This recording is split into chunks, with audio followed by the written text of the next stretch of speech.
They score! They score! Welcome to God's Playbook with your host, Father Rico Passero. Lock at the 20, 10, 5, touchdown! Touchdown! Let's play ball. Hi, friends. Happy New Year to you. No, I haven't lost my mind, but our liturgical year begins tomorrow with the first Sunday of Advent. So let's talk a little bit about what Advent is. Advent, which begins our new liturgical year, is the season to which we long and hope for the coming of the Messiah. We thank God for the first coming of Jesus, and we also look forward to the future in which Jesus comes for the second time. During Advent, friends, we share in the Israelites' long wait for the Messiah to come and enter into expectation in this season of waiting and the season of hope. This time is of joyful anticipation, waiting and hope with Mary for the Lord to come. During this season, Catholics are encouraged to keep Advent and to stop rushing right into Christmas.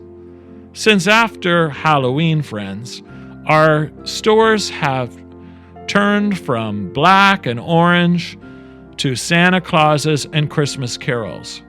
But we recognize that these 4 weeks that lead to the birthday of Jesus are vital for us in this holy season, a season in which the Church wears purple, the royal color, as we await the birth of our King.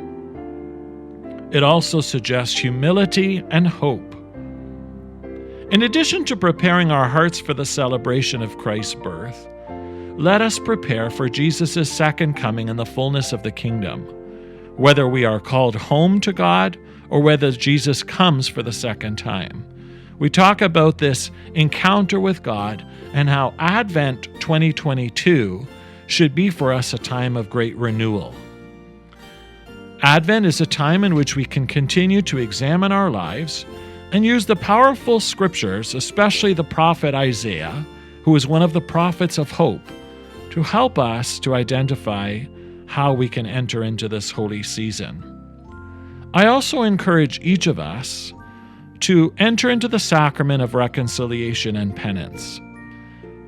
Proper preparation for the birthday of Jesus is not Christmas trees and outdoor lights, but it's the internal. What is the status of my soul? How can I ask God's mercy? How can I be repentant for my sins and truly give the gift that Jesus really wants for his birthday, and that is of a pure heart? We know, friends, that Advent is full of great symbols that help us to anticipate the coming of Jesus. The Advent wreath, which we often hang on our door, or perhaps we put on our kitchen tables, living room tables, or somewhere else of importance in our homes. Advent wreaths remind us, because they are a circle, that God's love has no beginning and no end, and that each of us belong to God's family. The Advent wreath is made of evergreen and holds 4 candles, 3 purple and 1 pink. The purple candles remind us of the Gospels, Matthew, Mark, Luke, and John, as well as the pink candle. The pink candle is the candle of joy, knowing that Christmas is near and is lit on the 3rd Sunday of Advent. I encourage all families, if you don't already have an Advent wreath at home, to go out and purchase one. And as you gather as church each Sunday at Mass, when you come home, as a family, light the candle. And throughout the week, at your family meals, whether your family is one person or a large family, light the candle as you enter into your lunch and dinners, recognizing that as you eat, you dine with the Lord in this holy season of waiting. We also have Advent calendars.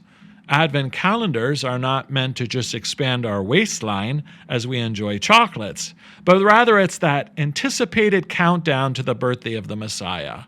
This long-standing tradition of the Church was always there to help us to utilize these 4 weeks for its original intention.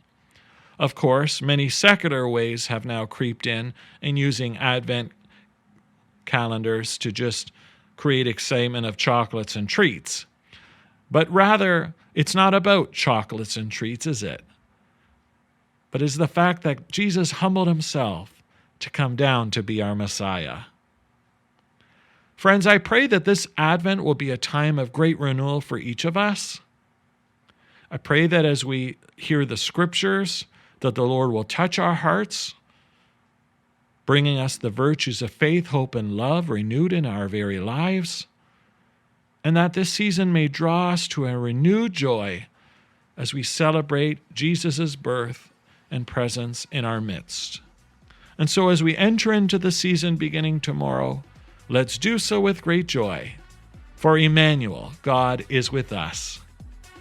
For God's Playbook, I'm Father Rico. God loves you, and so do I. If you like what you hear, please consider supporting us on our Ko-Fi, ko-fi, or GoFundMe at God's Playbook Podcast. Thanks, and God bless.